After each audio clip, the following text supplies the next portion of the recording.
So all of our life, we're told that good wins and evil loses. Growing up, we could always bear through a tough novel about an evil villain or a scary movie about a bad guy because we knew at the end of the novel, at the end of the movie, somehow, some way, the good guy was going to win and the bad guy was going to lose. We know in Pride and Prejudice that Elizabeth Bennet will eventually be won over by Mr. Darcy. We know at the end that Luke Skywalker, against all odds, is going to defeat the Emperor. Spoiler alert. We know that Ebenezer Scrooge is going to eventually come to his senses and turn into the loving philanthropist we knew he could. We know that Katniss Everdeen is going to prevail against the Capitol and that the Avengers are going to survive and eventually defeat Thanos. Even in our Christian life, we're told that the righteous will be rewarded and the wicked will be punished. If you grew up in the church, we're shown on flannel graphs how the righteous are blessed and the wicked are judged. We don't doubt this at a young age, but as we get older, we open up our eyes and we evaluate our experiences. And we look at our world, and this is not our reality. This is not how the world is like. In our world, Mr. Darcy rejects Elizabeth. In our world, the Emperor is not killed by Darth Vader, but instead Skywalker is thrown into deep space. In our world, Ebenezer Scrooge continues to exploit the working class, and his greedy ways prevail. In our world, Katniss Everdeen is crushed by the Capitol, and of course, in our world, Thanos eradicates every one of the Avengers. In our world, the wicked prosper and the righteous suffer. The world that we live in there's a multi-billion-dollar pornography industry that includes the exploitation of innocent women and children. In our world, we don't protect the most vulnerable people in society, the unborn babies. In our world, teenage girls could receive hormone therapy, could literally be sterilized because they're told by many they were born in the wrong body. In our world, there are divorced and abandoned women who are left so vulnerable because of the financial decisions of their ex-husbands. In our world, we look around and there are wicked dictators and terrorists and murderers. There are rapists. There's worldwide racism. There's worldwide exploitation of the poor.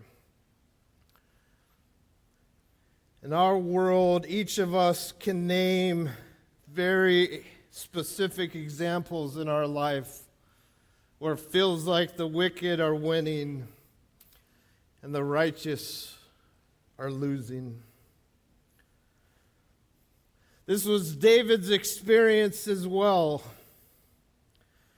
In David's world, he sees the poor being caught up in the schemes of the wicked, and the wicked are oh so arrogant. David says, the wicked say, there is no God, I shall not be moved. Throughout all generations, I will not meet adversity. David says, the wicked, his mouth is filled with cursing and deceit and oppression. David says, the helpless are crushed.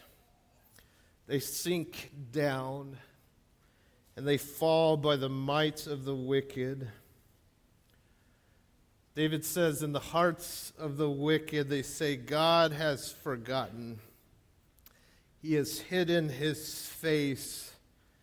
He will never see what I've done. This type of world causes David to cry out these words at the beginning of Psalm 10. He says, why, O Lord, do you stand far off? Why do you hide yourself in times of trouble? Where are you, God? And why haven't you stepped in already? What's the plan? I'm confused about the plan because it's not making sense right now. If it's true, what goes around comes around. Why are we living in a world where it doesn't seem to be coming around? And whether you admit this or not, all of us play the same recording in our hearts. And this is how it goes in my heart, and this is how it might go in your heart. If I were a God of love and power, I would make sure the wicked would not prosper. I would make sure that the righteous would not suffer. How do we respond to such a world? How did David, the man after God's own heart, respond to such a world? What we see David doing first is that he was very honest with God, and very honest with his frustration. And he appeals to God, and he appeals to God by God's character because of his loving kindness. God, would you please take action? And we see this appeal first in verse 12 of Psalm 10. David says, arise, O Lord, O God, lift up your hand. Forget not the afflicted. Why does the wicked renounce God and say in his heart, you will not call to account? He asks God to arise, to take action. This word arise, sometimes this word is used of a battle cry, which could make sense here. Sometimes this word is used as if God is sitting passively watching the wicked succeed and the righteous suffer. David is saying, would you please take action, lift up your hand. It's a symbol of strength. All throughout the Old Testament, the ethic of Yahweh is that he was a God of justice and fairness and provision for the vulnerable and the needy and the poor. And it's as if David, the psalmist, has had enough. He's been trembling in the trenches for too long. And he's going to arise and stand and face his enemy. And he's asking God to arise and stand with him. He's asking God to take action in two ways. He's saying, God, do not forget the afflicted. The afflicted are in danger of perishing. They are vulnerable and they are desperate for what only you can provide. And he's also saying, remember the wicked who spurn you and live as if you did not call human beings to action.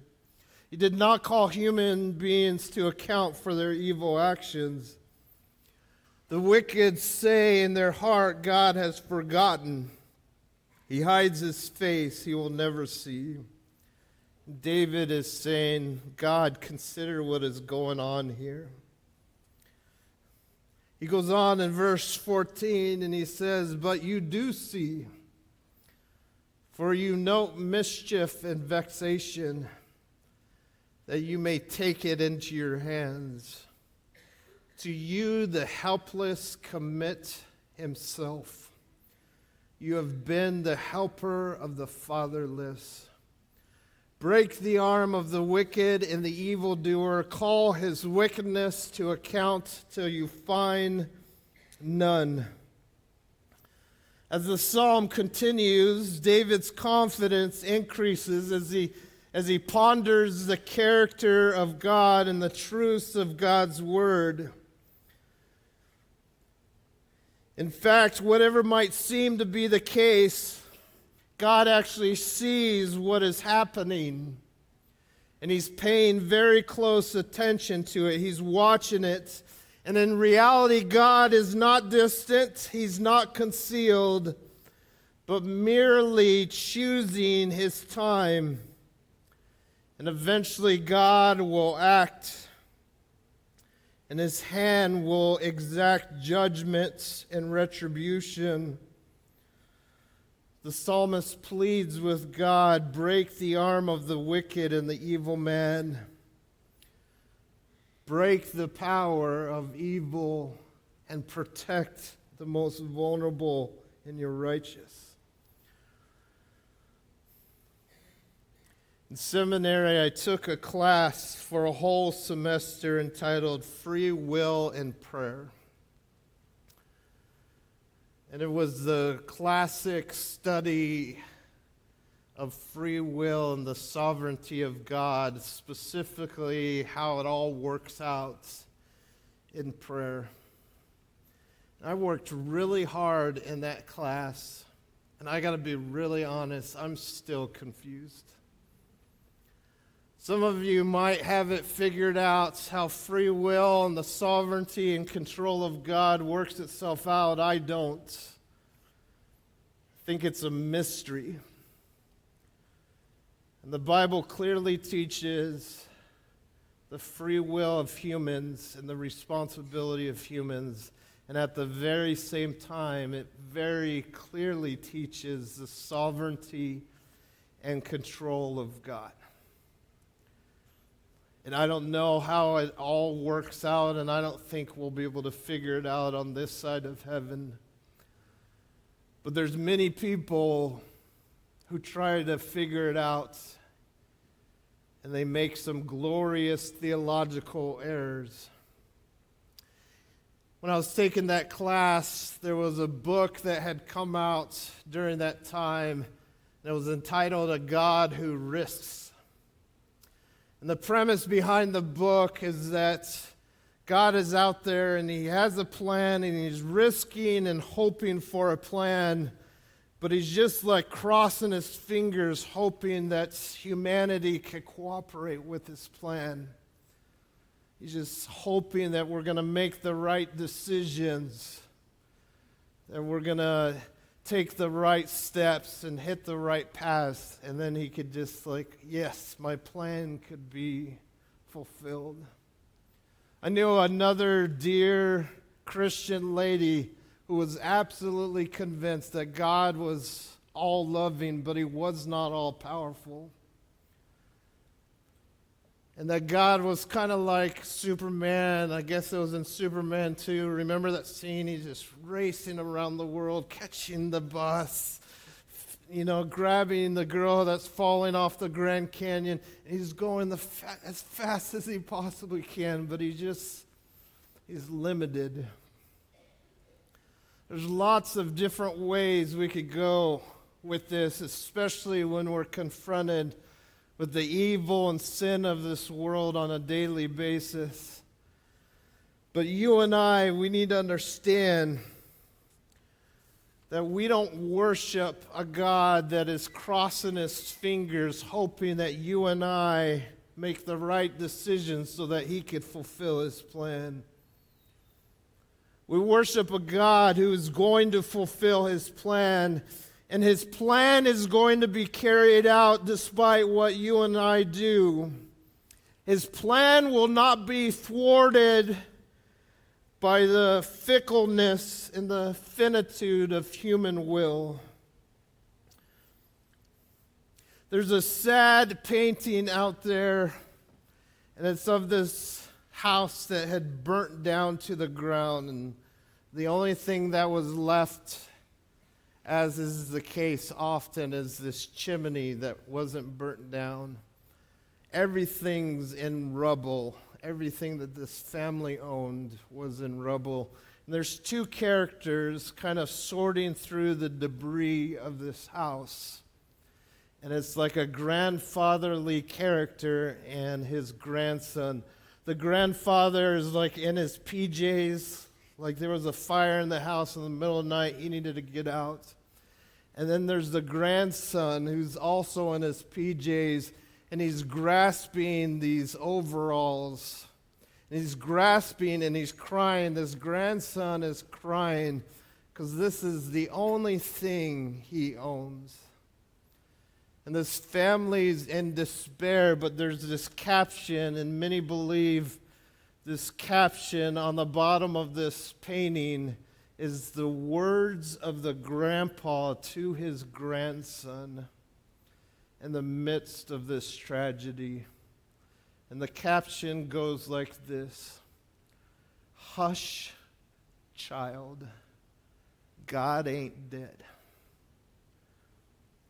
Hush, child, God ain't dead."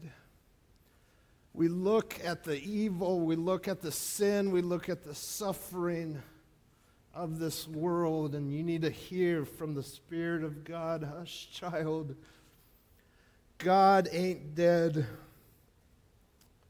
The psalmist is incredibly honest and almost uncomfortably so. And he's refusing to deny what he sees. And he's bringing this petition before God. And he's openly sharing his feelings. And I wonder if there's a place for this in the church, and I think there is. And sometimes we've experienced this. Have you ever been in a prayer group when someone comes into that hub group or small group and they're coming in hot, they're coming in raw? That week, that month, that year has been particularly challenging for them, and they go to prayer, and it's a prayer group, and their prayer is raw and it's honest, and it's like, God, I don't know what you're doing today. I'm discouraged, and it feels so dark right now. And someone in that prayer group gets really uncomfortable with that honest prayer.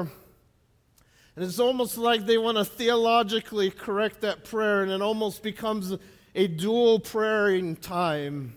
And this other person's like basically saying, what he means or what she means, God, is that we know you're there. We know you're going to work out your plan. We know all these things. And the person, I've been in prayer groups like this, and the person doesn't like that they were just theologically corrected. And then they say, no, God, I honestly feel this way. I honestly feel your absence. I am frustrated. I don't know what you're doing. And then the other person pulls out a Bible verse like we like doing and quotes Romans 8:28. Says, all things work together for good to those who love God. And the other person says, yeah, I do love God, by the way. And I'm still scared. And I'm still overwhelmed. And I'm still frustrated by these circumstances. Many suspect that it's David who wrote Psalm 10, and if you look at David's other Psalms, you discover a man who's brutally honest with God. And he's open about his circumstances and feelings and disappointments in a way that's very refreshing to me. He doesn't pull any punches. But what gives me hope is he's still called the man after God's own heart. And there's something that God does when his scared children honestly share with him their fears. There's something incredibly beautiful and redemptive and healing in that moment. And there's a way that he brings hope into that moment that is so spectacular. And that's what we see in this next section. calls us to be honest with God, but to not lose hope in God. In these last 3 verses, this is what David says. The Lord is king forever and ever. The nations perish from his land. O Lord, you hear the desire of the afflicted. You will strengthen their hearts. You will incline your ear to do justice to the fatherless and the oppressed, so that the man who is of the earth may strike terror no more. David wants us to understand where our hope lies. It does not lie in this world. It does not lie in the justice system of this world. It certainly does not lie in the results of the 2024 election. It lies solely in the King of Kings and the Lord of Lords. And despite what the wicked think, the King of Kings and the Lord of Lords, he is going to reign. And he is sovereign and he is in control. And the term nations here describes the heathen in the land of Israel. And what he says here is, hear, O Lord, you hear, O Lord, the desire of the afflicted, and you listen to their cry. Hear and listen is synonymous, and it's this idea of paying close attention to his children, responding intimately to us, being attentive to every sigh and pain that we are facing.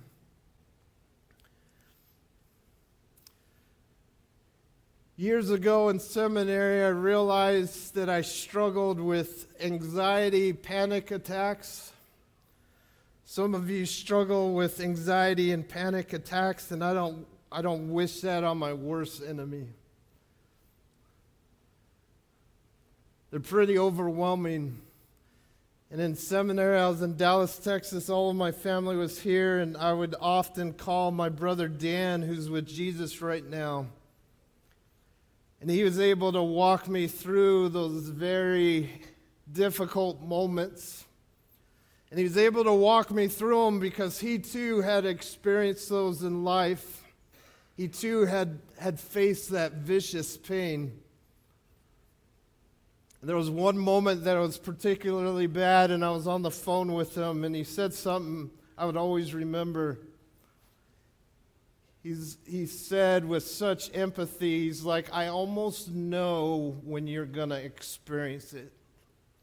Like, I almost know when the dark cloud's going to envelop you.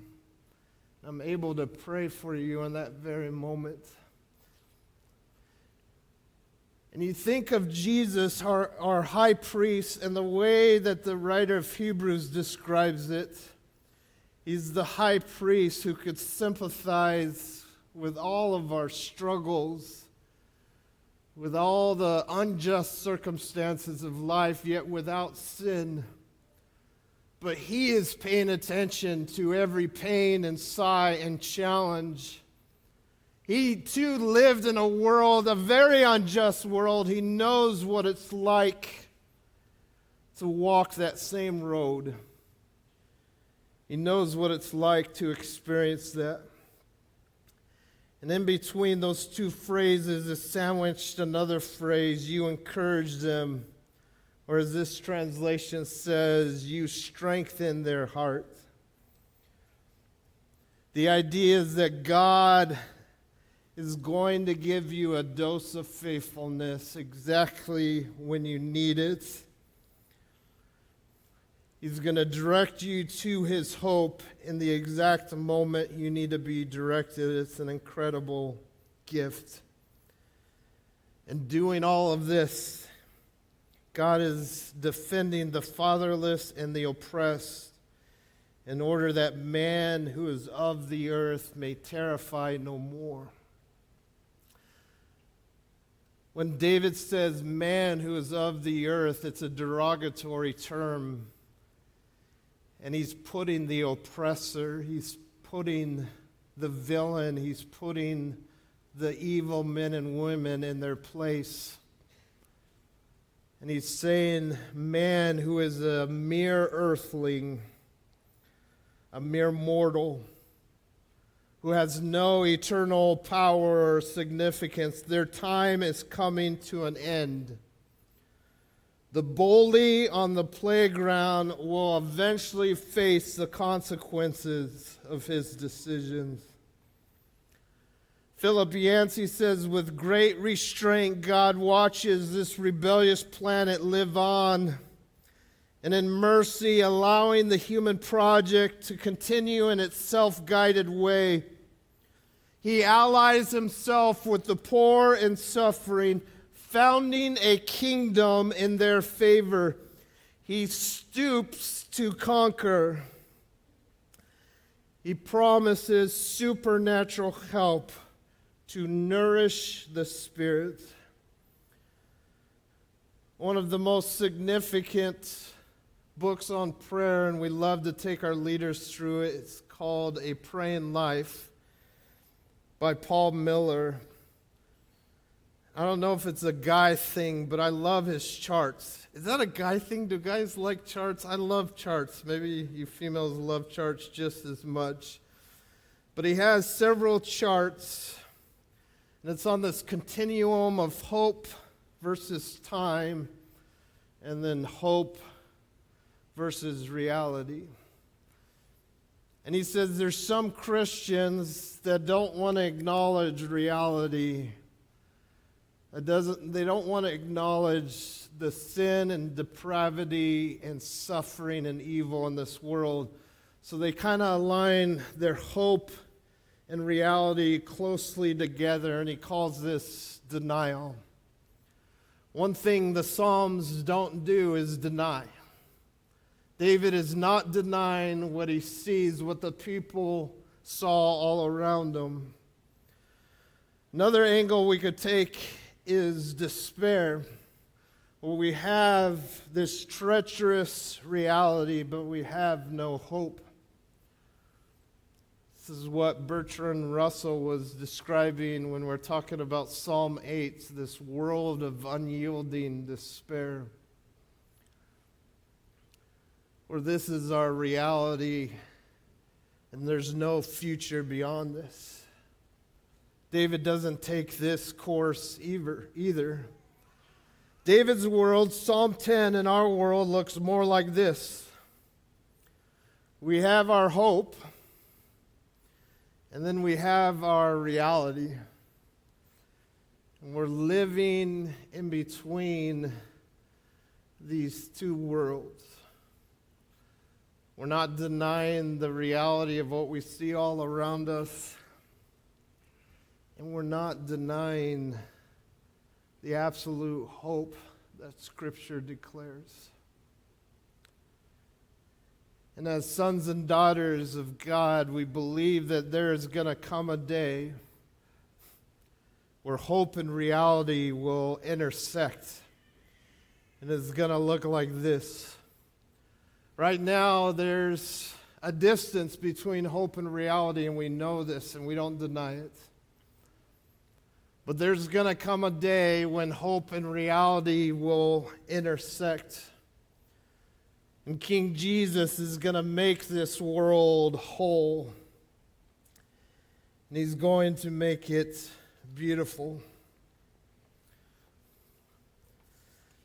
An older gentleman once approached a Little League baseball game one afternoon, and he was curious about the score. And he went behind the dugouts where a team was waiting for their at-bats. And he kind of poked at one of the kids that was leaning against the fence, and he said, "Hey, what's the score? How are you guys doing today?" And the young baseball player said, "Yeah, we're down 18-0. We're down 18-0 right now."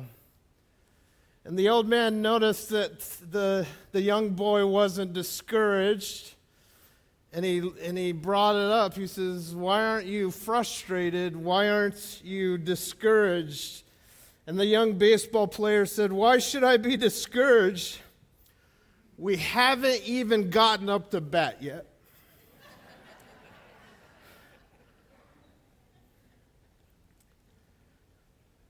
David and the psalmist probably didn't see the wicked individuals in their world punished. And he was confident that it would come in due time. You and I, we're probably not going to see the wickedness of this world punished in our lifetime either. And it wasn't easy for David, and I know it's not easy for you. But Psalm 10 is calling us to hope. And the biblical definition of hope is confident expectation. What are we confidently expecting? We are confidently expecting that Jesus hasn't gotten up to bat yet. Amen? Jesus is going to get up to bat, and he's going to make this world whole again. And you and I are called to wait. We're called to hope. We're called to hope that God's promises and his character will prevail.